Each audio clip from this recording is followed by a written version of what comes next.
नमस्कार. Praise the Lord. गेल्या भागामध्ये आपण निष्फळ अंजिराच्या झाडाबद्दल आपण पाहिलं होतं की तो मालक 3 वर्ष झाडावरती फळ बघायला येत होता, परंतु त्याला काही एक फळ न आढळल्यामुळे त्याने पाहतो आपण की माळ्याला बोलून सांगितलं की ह्या झाडानं मी 3 वर्ष फळ बघायला आलो आहे, परंतु एकदाही फळ दिलेलं नाही आहे. ह्या झाडाने जागा तरी का अडवावी, ह्याला तोडून टाक. आणि आपण त्या टायमाला जेव्हा बघत असतो की माळी त्या झाडासाठी रदबदली करत आहे, माळी त्या झाडासाठी तो एक मध्यस्थीची प्रार्थना करत आहे की मालक ह्या वर्षीसुद्धा त्याला राहू द्या, मी त्याच्याभोवती खणन, त्याला खत घालल आणि मग त्याला फळ नाही आलं तर तुम्ही तोडा. म्हणजे हा पिता परमेश्वर जेव्हा कोणतंही डिसिजन घेतो, परंतु प्रभू येशू ख्रिस्त आमचा जो माळी आहे तो प्रभू येशू ख्रिस्त आमच्यासाठी मध्यस्थी करत असतो. आणि ह्या ठिकाणी आपण पाहतो की आम्ही जर फलद्रूप झालो नाही, जर आमच्या जीवनामध्ये आम्ही कोणते फळं आणले नाही, पित्यासाठी आम्ही जर फलद्रूप जीवन नाही जगू शकलो तर आमच्या पुढं कोणताच भविष्यकाळ चांगला नाही आहे. आणि तरीसुद्धा आम्ही मागच्या वेळेस तुम्हाला सांगितलं होतं की तुम्ही चिंता करू नका, तुम्ही कधी निराश होऊ नका, कारण की आता आमच्यासाठी चांगला काळ आहे, कारण की आमच्यासाठी मध्यस्थ आला आहे आणि तो येशू ख्रिस्त आहे, तो आमच्यासाठी मध्यस्थी करणार आहे. आणि येशू ख्रिस्त ह्या जगामध्ये आला, त्याने आम्हाला एक संधी दिलेली आहे. ती संधी आहे पश्चातापाची. आम्हाला त्या झाडाभोवती मी खणणं म्हणजे पश्चाताप करणं. त्याने आम्हाला पश्चातापाची संधी दिलेली आहे आणि त्या संधीचा आम्ही पुरेपूर उपयोग घ्यायला पाहिजे, असं आपण मागच्या वेळेस आपण पाहिलं होतं. आणि जर त्या संधीचा आम्ही उपयोग नाही करून घेतला आणि जर आम्ही फलद्रूप जीवन नाही जगू शकलो तर मात्र आमच्या पुढं भविष्यकाळ चांगला नाही आहे. आणि आपण जर पवित्र शास्त्रामधलेच उदाहरण जर बघितलं तर आपल्याला पाहायला मिळतं. आपण पाहतो की आदामाचं उदाहरण बघतो आपण सर्वात प्रथम की आदाम स्वतः देवाच्या हाताने घडवलेला होता. आदाम देवावरती विश्वास ठेवून चालणारा होता. आणि ज्या टायमाला आदाम आणि हवा ह्या दोघांच्या हातून ते फळ खाल्लं गेलं, ज्या टायमाला ते पापामध्ये पडले, त्यांनी प्रभूची आज्ञा मोडली आणि मग जेव्हा परमेश्वर त्यांच्या भेटीला आला तेव्हा आदाम लपून बसला होता. परमेश्वर त्याला विचारतो, आदामा तू कुठे आहेस, तू कुठे आहेस?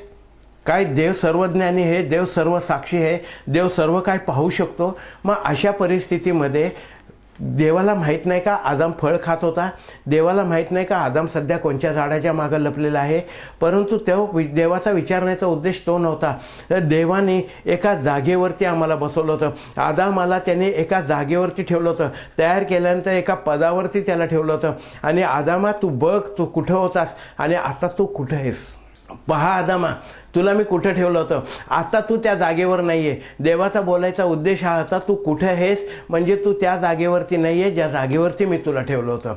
एवढं बोलल्यावरती आदाम खरं तर त्याने पश्चाताप करायला पाहिजे होता. आदामाने परमेश्वराला माफी मागायला पाहिजे होती, आपला पाप कबूल करायला पाहिजे होतं.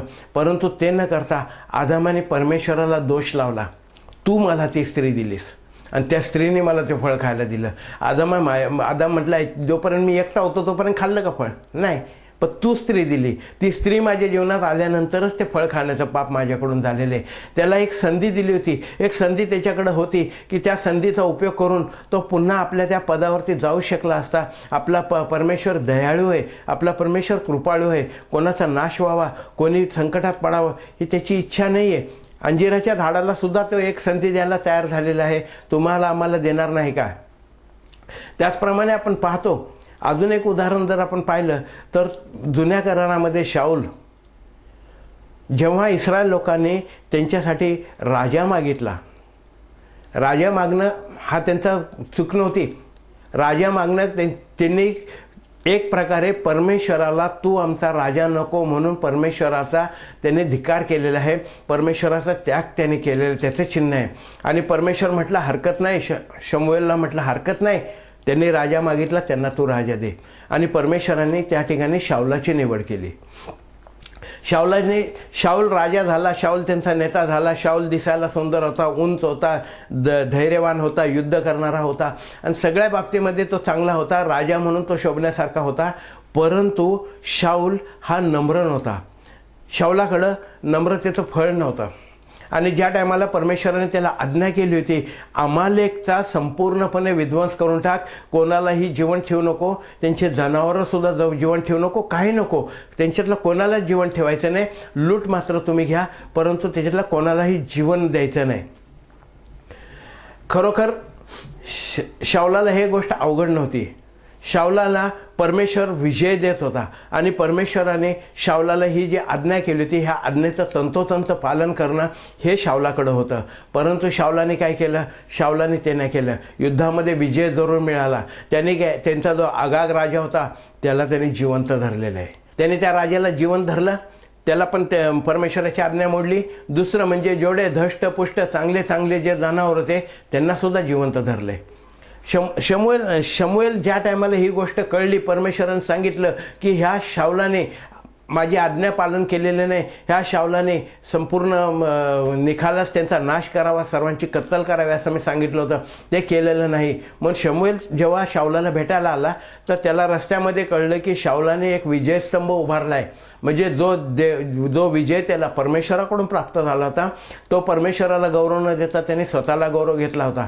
आणि पुढं आपण बघतो की जेव्हा शाऊल भेटतो शमूएलला, त्या टायमाला म्हणतो, मी तुझी आज्ञा, परमेश्वराची आज्ञा तंतोतंत पाळली आहे, मी सगळ्यांचा अमालेकवरती विजय मिळवलेला आहे.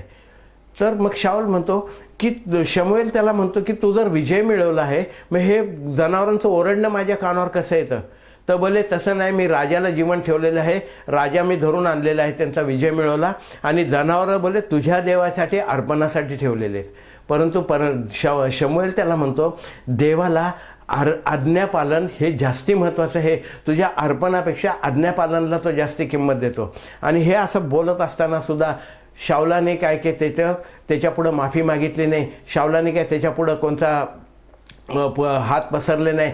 शाऊलाने मी चुकलो असं पण बोलला नाही, परंतु तो तिथून निघून गेला. आणि पुढं आपण जेव्हा बघतो की परमेश्वराने शाऊलाला सोडून दिलेलं आहे, तेव्हा तो परमेश्वराला शरण जाण्याऐवजी तो चटकिनीकडे गेलेला आहे, आणि अशा रीतीने शाऊल नाश पावला आहे. परंतु तोच शाऊल जर आपण नवीन करारातला शाऊल बघितला तर तो जो येशू ख्रिस्ताला विरोधामध्ये होता, जो ख्रिश्चन लोकांना धरून जेलमध्ये टाकत होता, तोच शाऊल, त्याच शाऊलाला आपण बघतो की जेव्हा एक संधी मिळाली, येशू ख्रिस्ताने त्या दमस्कसच्या रस्त्यावरती त्याला जेव्हा स्वतः दर्शन दिलं, आणि दर्शन दिल्याच्या नंतर जेव्हा तो शाऊल त्याचं जीवन बदललं, त्याने आपलं जीवन येशूला दिलं, त्याने उठून बाप्तिस्मा घेतला, त्याने उपास केला, प्रार्थनेमध्ये गेला, आणि त्याचं जीवन बदललं. एक शाऊल बघतो की ज्याला संधी मिळूनसुद्धा त्याने संधीचा उपयोग नाही केला, परंतु हा शाऊल बघतो, ह्याला एक संधी मिळाली, त्याने पश्चाताप केला, आणि पश्चाताप करून तो शाऊल आज नवीन कराराचा बसालेल त्याला म्हटलेलं आहे,